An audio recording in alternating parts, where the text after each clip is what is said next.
अस्सलाम वालेकुम नाज़रीन, आज ये बड़ी दिलचस्प बात आपसे शेयर करना चाहता हूँ। वो है अर्तुग़रुल गाज़ी और कोरोना वायरस। इस ड्रामे के अंदर एक जगह पे वबा फैलाई जा रही है और वो सलीबियों की तरफ से मुसलमानों के जो अकाई कबीला है उनके मवेशियों में ये वबा फैलाई जाती है और वो वबा फैलते फैलते बहुत सारे मवेशी जो हैं उससे मर जाते हैं। और मज़ीद जो मवेशी होते हैं उनको जो उनके हकीम साहब वो उनको निशानदेही करके उन पर निशाना लगाते हैं, उन्हें जलाने का हुक्म देते हैं।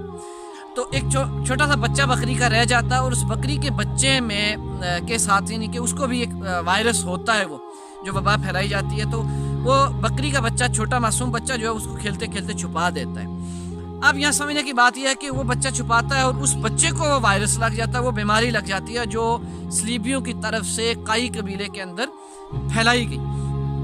अब उस बच्चे की वालिदा जो है या उसके कबीले वाले उस बच्चे की अयादत करने आते हैं, तो उसकी वालिदा को भी वो बीमारी लग जाती है, उसके कबीले वाले तो बाकी लोगों को भी वो बीमारी लग जाती है। तो जब हकीम साहब को पता चलता है तो वो कहते हैं कि इनसे मिलना नहीं है। बाकी औरतें और मर्द जो हैं उनको अलग से एक जगह पे यानी कि करंटीना सेंटर उनके लिए बना दिया गया, उनको अलग रख दिया गया।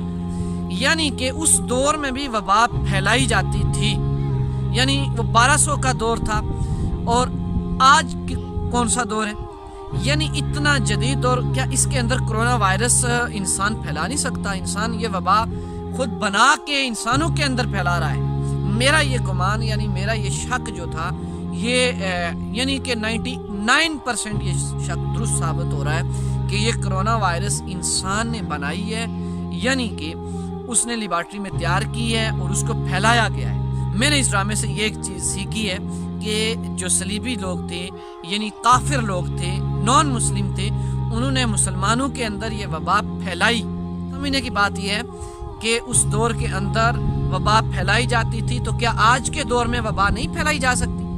ये वबा जिसने भी फैलाई है वो इंसानियत का सबसे बड़ा दुश्मन है, चाहे वो कोई भी मुल्क है, मुसलमान मुल्क है या हिंदू मुल्क है या कोई भी मुल्क है, वो नॉन मुस्लिम है या मुस्लिम है, बुद्धिस्ट है या कोई भी है, वो क्रिश्चियन है, कोई भी है, वो इंसानियत का दुश्मन है जिसने ये वबा फैलाई है।